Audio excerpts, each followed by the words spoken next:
The first thing I ever did in photography was get a job at a newspaper. This was before I went to school and before I had any training whatsoever. The person who hired me literally never looked up from their desk when they hired me, which means they were desperate. And I was relatively normal, and they said, okay, you get the job. Now, I had no training. I went into the field on assignments, and I had no idea what I was doing. I was fumbling with exposure. I didn't know how to talk to people. I didn't know how to take notes. I didn't know how to write captions, nothing. But the paper had someone that was titled picture editor. And all the picture editor did was edit photographs. And this person had been editing for decades. So if I was in the field and I did well, I was rewarded by the picture editor with compliments, slight pats on the back. But if I didn't do well in the field, they were none too shy about letting me know about it. This was tough love in photography. You either sucked it up and got with the program, or you got out. And a lot of people came, a lot of people went. I was fortunate enough to stick around. But the photo editor taught me a lot. This picture editor had been in the game for a long time and taught me why pictures work, why they work together,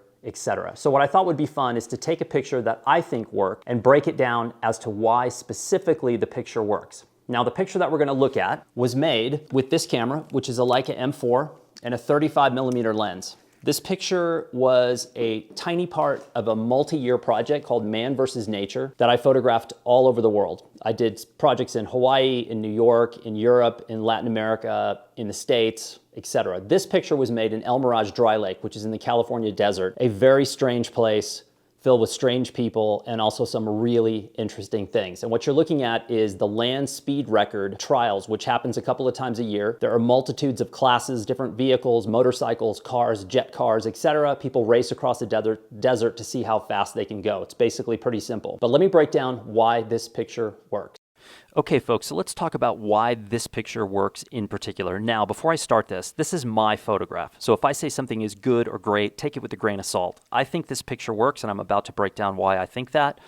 But you have every right to look at this picture and say, nah, I'm not feeling it. Whatever. Let's start. There's like 3 or 4 things I want to talk about. The first, when I'm in the field and I'm looking for images and I'm putting myself in a situation to make pictures, the very first thing I'm looking for is light. Where is the light coming from? What time of day is it? And then how to work in those particular ingredients. So in this case, the sun is over here. Here's Mr. Sun right here, or Mrs. Sun. And the beams are coming here. Now, this is called a backlit photograph. I am shooting into the sun. I'm not shooting with the sun over my shoulder. So in photography school, no one ever told me about shooting backlit. It wasn't until I saw a book by Sebastião Salgado while I was still in school that I was like, holy cow, what is this guy doing? And then I realized he was shooting into the light, and I thought, wait a minute, it totally changed my life. When you're in harsh environments like this in the California desert, your quality of light is good in the wee minutes of the morning and the wee minutes of the afternoon. So you have to learn how to work in harsh light, and shooting backlit is one of the ways that you can do that. So the sun's coming here, and what does that give me with the sun in that direction? The first thing it does is give me these shadows. Let me switch my pen to white here so it's easier to see. It's giving me these shadows right here off of every object that's in the frame, including the car and the truck. That's adding drama. So I'm, again, shooting into the light. I could have gone around the other side, but that did not offer me the ingredients or the light that I was looking for. Okay. The next thing that this picture gives me that I like is a dynamic element.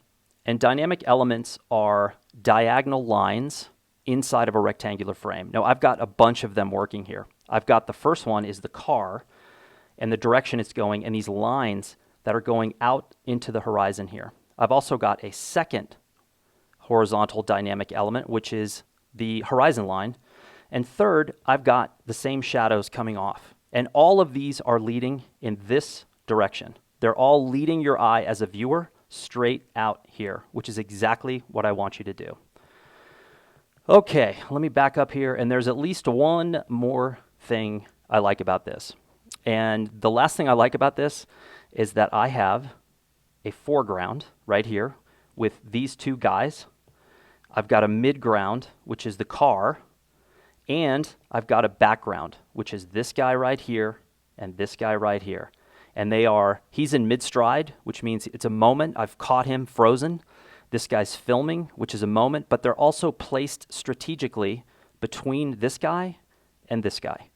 And that's really what a wide-angle lens is about. A lot of people buy a wide angle and they think, oh, it gives me this really amazing wide angle of view. It's true, it does. A 24 will give you a 24mm wide angle of view. But the beauty of a wide angle in my mind is to build depth in an image. And you do that by finding a foreground, a midground, and a background. Ideally, with the light working all the way through, Mr. Sun, here it is, the light working and a moment, a layering where you have these two guys in the background. And that, in essence, is why, in my opinion, this picture works. And hopefully, you might find something of interest there. Did you learn something? I hope you learned something. You may hate this photograph for all I know. That's totally fine as well. But when it comes to breaking down pictures, this is what photographers do on a daily basis, especially those that are doing long-term projects and trying to figure out why images work and how they work together. So I hope this worked for you, and I hope to do a lot more of these in the future. Stay tuned.